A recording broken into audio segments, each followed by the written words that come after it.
nhật đáng yêu, chào mừng sinh nhật dễ thương. Mừng ngày chúng ta sinh ra đời, cùng vì sao xa tỏa sáng. Chào mừng sinh nhật đáng yêu, chào mừng sinh nhật dễ thương. Mừng ngày chúng ta sinh ra đời, hát với nhau lời chúc mừng.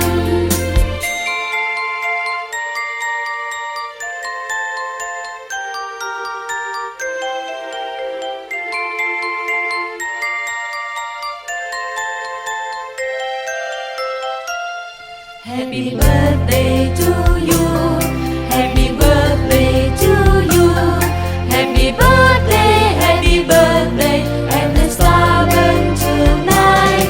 Happy birthday to you, happy birthday to you, happy birthday, happy birthday, happy birthday to you.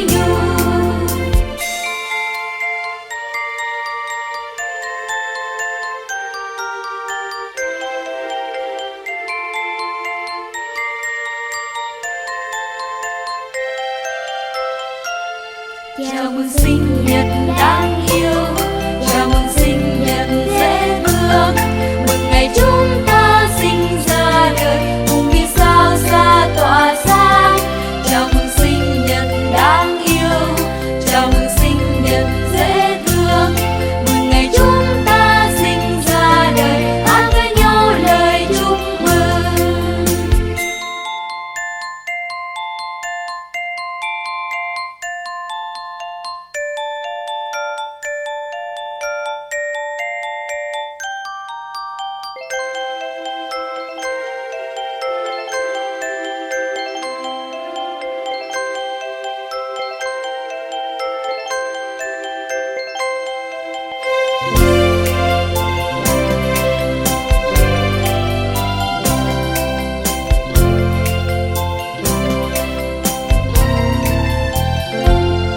Happy birthday to you, happy birthday to you, happy birthday, and the star burn tonight.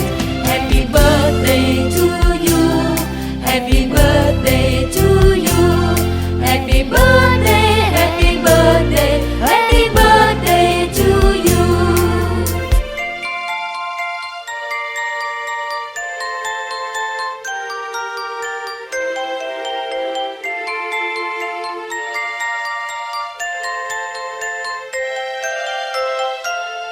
Chào mừng sinh nhật đáng yêu, chào mừng sinh nhật dễ thương.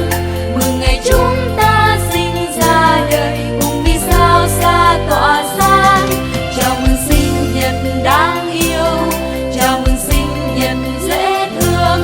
Mừng ngày chúng ta sinh ra đời, hát với nhau lời chúc mừng.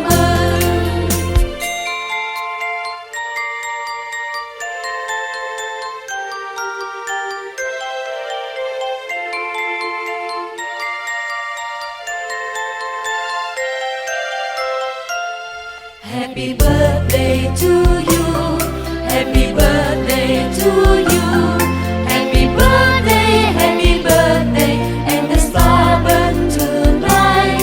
Happy birthday to you, happy birthday to you, happy birthday, happy birthday, happy birthday to you.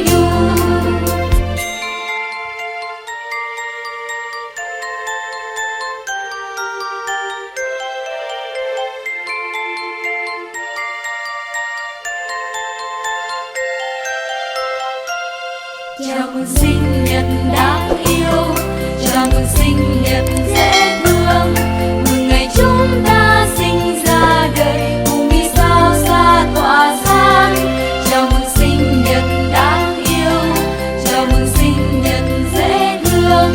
Mừng ngày chúng ta sinh ra đời, hát với nhau lời chúc mừng.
This old man, he played one. He played knick-knack on my thumb with a knick-knack, paddywhack, give a dog a bone. This old man came rolling home.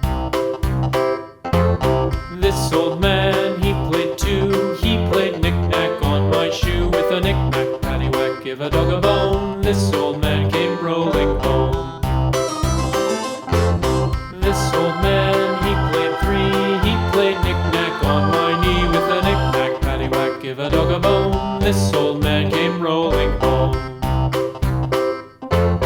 This old man, he played four. He played knick-knack on my door with a knick-knack, paddywhack, give a dog a bone. This old man came rolling home.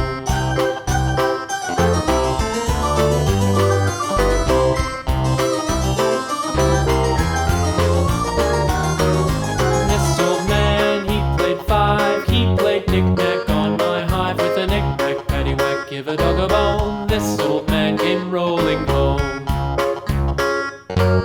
This old man, he played six. He played knick-knack on my sticks with a knick-knack, paddywhack, give a dog a bone. This old man came rolling home. This old man, he played seven. He played knick-knack up in heaven with a knick-knack, paddywhack, give a dog a bone. This old man came rolling home. This old man, he played eight. He played knick-knack on my gate with a knick-knack, paddywhack, give a dog a bone. This old man came rolling home.